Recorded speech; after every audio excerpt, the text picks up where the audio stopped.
ওই দেখ, গার্গী আর শিরিন আসছে। প্রিয়াঙ্কা দূরের দিকে ইশারা করে দেখালো সবাইকে। সেই দিকে দেখতে গিয়ে চোখ আটকে যায় অরিনের।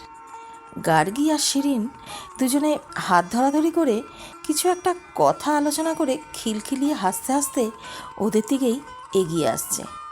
সাদা আর রানী কম্বিনেশনে একটা সুন্দর লিলেন পরেছে শিরিন। কাঁধ পর্যন্ত ধাপে ধাপে কাটা চুলগুলোর ক্রিয়দংশ দুপাশ থেকে নিয়ে মাথার ওপর ছোট্ট ক্ল্যাচার দিয়ে আটকানো, আর তাদের মধ্যে থেকে বেশ কয়েকটা ছোট ছোট চুল বাঁধন অমান্য করে কপালের দুপাশ দিয়ে গালের পাশে এসে পড়েছে। গহীন কালো টলটলে দিঘির মতো চোখ দুটোতে কালো কাজলের রেখা আঁকা। নাকের বাম পাশে চিকচিক করছে হীরের নাকছাবি। কানে সাদা মুক্ত দিয়ে তৈরি করা ঝুমকো। ঠোঁটে হালকা গোলাপি লিপস্টিক। সোনালি আর রানীর কম্বিনেশনে হাতে একগাছা চুড়ি। চঞ্চল ঝর্নার মতো খিলখিলিয়ে যখন গজদাঁত বিকশিত করে হাসিতে কুটোপুটি খাচ্ছে, তখন গালের দুপাশে গভীর টোল দুটো তাদের অস্তিত্ব জানান দিয়ে ওর রূপের মাধুর্যকে কয়েক গুণ বেশি বাড়িয়ে তুলেছে যেন। এইটুকুতেই হৃদয় বিশেষজ্ঞর হৃদযন্ত্রটি রক্ত সঞ্চালন যেন কয়েক সেকেন্ডের জন্য বন্ধ করে দেয়। অপলক দৃষ্টিতে তাকিয়ে থাকতে থাকতে কখন যেন স্ট্যাচু হয়ে গেছে বুঝতে পারেনি অরিন। অরিত্র একটা গুঁতো দিয়ে বলে ওঠে, তোর হাল যে বেয়াল হয়েছে শিরিনকে দেখে সেটা ভালোই বুঝতে পারছি। তবে হাঁটা এখন বন্ধ কর, নয়তো মাছি মশা ঢুকে যেতে পারে। অরিন যেন নিজের মধ্যেই ছিল না। অরিত্রর কথায় সংবিত ফিরে পায়। অষ্টমীর অঞ্জলি দেওয়ার সময় কিছুতেই মন বসছিল না অরিনের। বারবার চোখ দুটো অবাধ্যের মতো ঘুরে ফিরে চলে যাচ্ছিল মুদিতে চোখে পাশে দাঁড়িয়ে থাকা শিরিনের দিকে। না, এভাবে আর বেশি দিন কাটানো সম্ভব না। যত তাড়াতাড়ি শিরিনকে মনের কথা বলতেই হবে। আর তাছাড়া নিশ্চয়ই ও এখনো আমাকে পছন্দ করে। পাগলি মেয়েটা অভিমান করে আর কথা বলছে না। ছোটবেলায় তো সত্যি আমায় কত ভালোবাসতো, কত কেয়ার করত। প্রথম ভালোবাসা কেউই ভুলতে পারে না। শিরিনও নিশ্চয়ই ভুলতে পারেনি। ইস, কখনো ভাবিনি যে মেয়েটাকে আমি দু চোখে সহ্য করতে পারতাম না ওর গাল ভর্তি ব্রণের জন্য, আর আজ সেই মেয়েটার জন্যই আমার কেমন পাগল পাগল লাগছে নিজেকে। না না, বেশি দেরি করা চলবে না। ওর যা রূপের ছটা, তাতে যখন তখন হাতছাড়া হয়ে যেতেই পারে।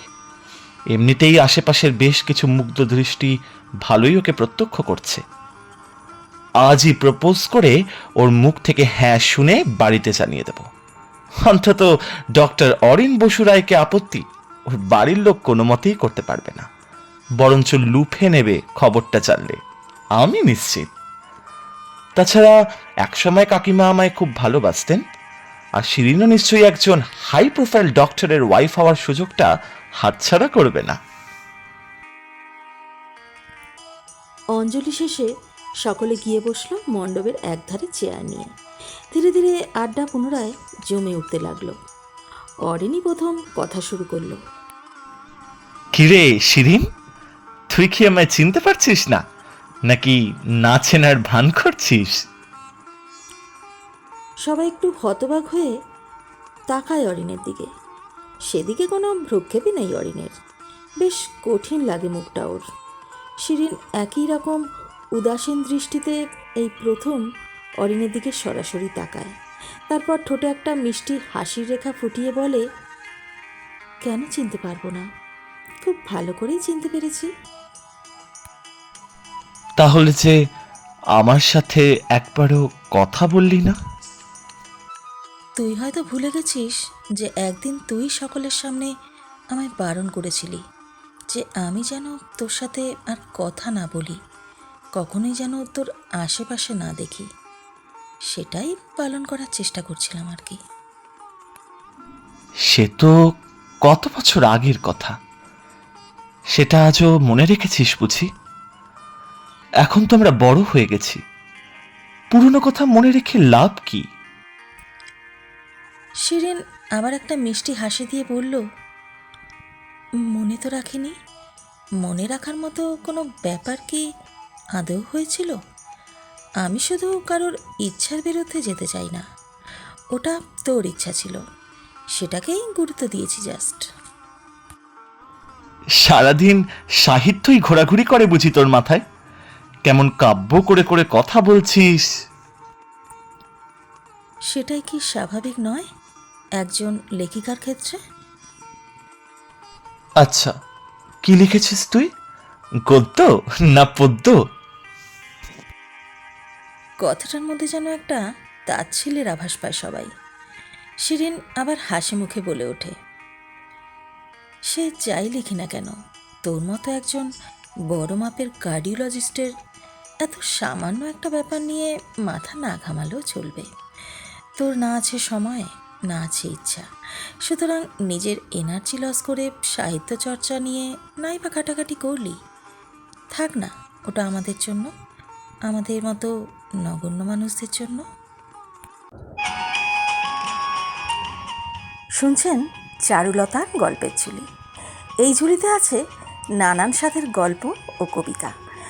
এখনও যারা এই চ্যানেলকে সাবস্ক্রাইব করনি তাহলে তাড়াতাড়ি করে ফেলো আর শুনতে থাকো নানান স্বাদের গল্প ও কবিতা। পরিবেশটা ক্রমে গভীর হয়ে উঠতে দেখে অরিত্র বলল, আচ্ছা ছাড় এসব তর্কাতর্কি। শিরিন, তুই একটা তোর যে কোনো রচনা আমাদের শোনা। বহুদিন তোর কোনো আবৃত্তি শুনিনি। আজ সবাই মিলে এক জায়গায় আছি যখন, তখন একটু কিছু শোনা না। আরও একবার যেন মুগ্ধতা ঘিরে ধরেছে অরিনকে। মুগ্ধ নয়নে চেয়ে আছে শিরিনের দিকে। ওর বলা গল্প কবিতা যেন অরিনকে উদ্দেশ্য করেই রচনা করা। একরাশ অভিমান যেন প্রতিটি কথার মধ্যে ছড়ে পড়ছে শিরিনের মুখ থেকে। আবৃত্তি শেষে সকলে হাততালি দিয়ে ব্রাভো ব্রাভো করে উঠল। প্রিয়াঙ্কা শিরিনকে জড়িয়ে ধরে ওর গালে একটা চুমু দিয়ে বলল, সত্যি এই জন্য বোধহয় তুই এত বড় নাম করা লেখিকা। বর্তমানে তুই রাইটারদের মধ্যে প্রথম সারির। এত গভীরতা তোর প্রতিটি কথায়। ভাবা যায় আমাদের সেই স্কুলের শিরিন, যার সাথে টিফিন ভাগাভাগি করে খেয়েছি আমরা, মারপিটও করেছি। আজ খুব গর্ব হয় রে তোর জন্য। আমার স্কুলের অনেকেই তোর রচনার ফ্যান। আমি তো স্কুলে আমার সমস্ত কলিগদের বলি যে আমরা একসাথে একই স্কুলে পড়তাম, একসাথে বড় হয়েছি। আমার খুব ভালো বান্ধবীও। জানিস তো, ওরা বিশ্বাসই করতে চায় না। অরিন যেন আজ আবার নতুন করে প্রেমে পড়ল শিরিনের। মণ্ডপে খিচুড়ি প্রসাদ খেয়ে ফেরার পথে অরিন বলল, চল শিরিন, তোকে পৌঁছে দিই। অনেকদিন কাকিমার সাথেও দেখা হয় না, এই সুবাদে সেটাও হয়ে যাবে। মা মা তো নেই, 2 বছর আগেই মারা গেছেন। ও নো, একবার আমায় জানাতে পারলি না? কি হতো জানালে? কিছুই না, আসলে আমি একজন কার্ডিওলজিস্ট, সে কারণেই বলছি। ডক্টর অরিন বসু রায় ভুলে যাচ্ছে যে মৃত্যুকে আটকানো পৃথিবীর কারো সাধ্য নেই। আর তোর কেন মনে হলো যে আমরা কোনো বড় কার্ডিওলজিস্টকে দেখাইনি? না, সেটা নয়, আসলে থ্যাঙ্কস ফর ইয়োর কনসার্ন। তাছাড়া আমি গাড়ি নিয়ে এসেছি। কথাটা বলেই শিরিন গাড়ির দিকে পা বাড়ায়। তোর একটু সময় হবে আমার সাথে একা দেখা করার? পিছন ঘুরে অবাক দৃষ্টিতে তাকায় শিরিন, তারপর বলে ওঠে, আমার সাথে তোর একা কি দরকার থাকতে পারে? সেটা না হয় একা দেখা করার পরেই বলি।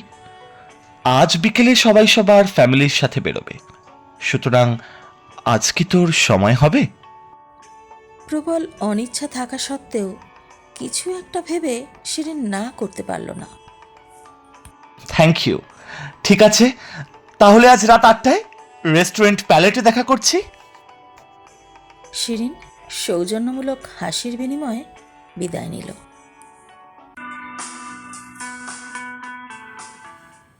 শুনছিলে গল্প ফিরে দেখা।